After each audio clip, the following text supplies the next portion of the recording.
ये आज तक की समस्त सनातनियों की, हिंदुओं की सबसे बड़ी विजय है। प्रेम अत्यधिक होता है तो वाणी कम बोलती, आंखें ज्यादा बोलती हैं। ठुमका लगाने को जी चाहता है, अयोध्या जी जाने को जी चाहता है। वो अपने नहीं है, वो रावण के खानदान के हैं। रावण के खानदान के लोग इस प्रकार की वार्तालाप करते हैं, उनको शेम टू यू। ये आज तक की समस्त सनातनियों की, हिंदुओं की सबसे बड़ी विजय है, सबसे बड़ी जीत है।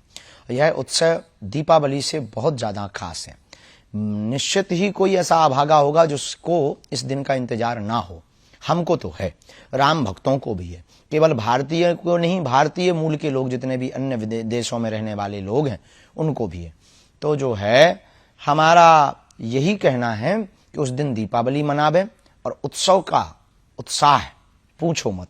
प्रेम अत्यधिक होता है तो वाणी कम बोलती, आंखें ज्यादा बोलती हैं। ठुमका लगाने को जी चाहता है, अयोध्या जी जाने को जी चाहता है। जी, लेकिन आप जो कह रहे हैं कि उत्सव का ये दिन है, विजय है सनातनियों की, लेकिन कुछ लोग इसी धर्म से जुड़े हुए लोग वो जो बयान दे रहे हैं, कोई कहता है अभी भी ये कोर्ट का फैसला है, मंदिर तैयार हो चुका है, लेकिन अभी भी कुछ लोग सलाह देते हैं कि वहां पर अस्पताल बनना चाहिए, तो कोई कहता है स्कूल बनना चाहिए, और कुछ लोग तो सनातन धर्म पर ही प्रश्न उठाते हैं कि इसमें तो जाति विभेद है। ये तमाम चीजें अभी भी प्रश्न उठ रहे हैं। बिल्कुल भी जाति विभेद नहीं, मूर्खतापूर्ण बातें हैं ये। और पहले तो उत्तर हम आपको ये दे देवे कि वहां पर अस्पताल वहीं पर क्यों बनना चाहिए। मस्जिदों पे बनवाओ, चर्चों पे बनवाओ। अस्पताल, विद्यालय आपको बनाने, हम इनके विरोध में नहीं, पर ये हम सबकी आस्था का केंद्र है। सबकी आस्था है, सबकी आस्था है तो हम राम भक्तों की भी आस्था है। हम राम भक्तों की आस्था है तो केवल यही राम भक्तों के मंदिर पर ही अस्पताल क्यों बनना चाहिए। अब रही बात कि अपने ही लोग टिप्पणी उठाते, आपने ऐसा कहा, तो वो अपने नहीं है, वो रावण के खानदान के हैं।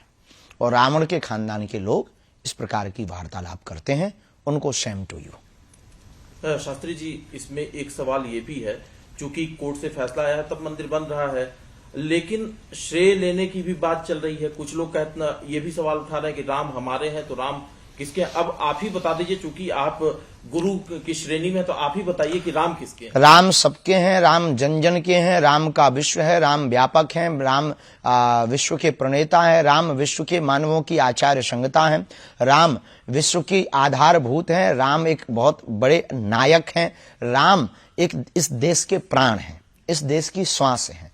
राम सबके हैं, जिनको भी श्वास और हवा की जरूरत है उनके उनके राम हैं।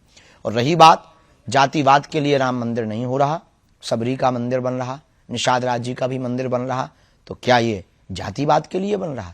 जातिवाद के लिए मंदिर नहीं है, अपितु राम भक्तों की आस्था के लिए मंदिर है।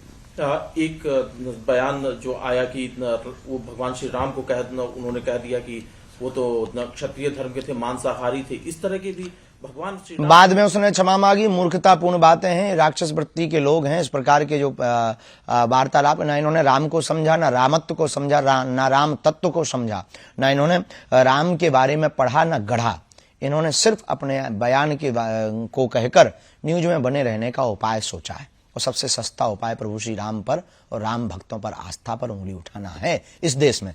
ऐसे ही लोगों को ठिकाने लगाने के लिए हम भारत हिंदू राष्ट्र चाहते हैं।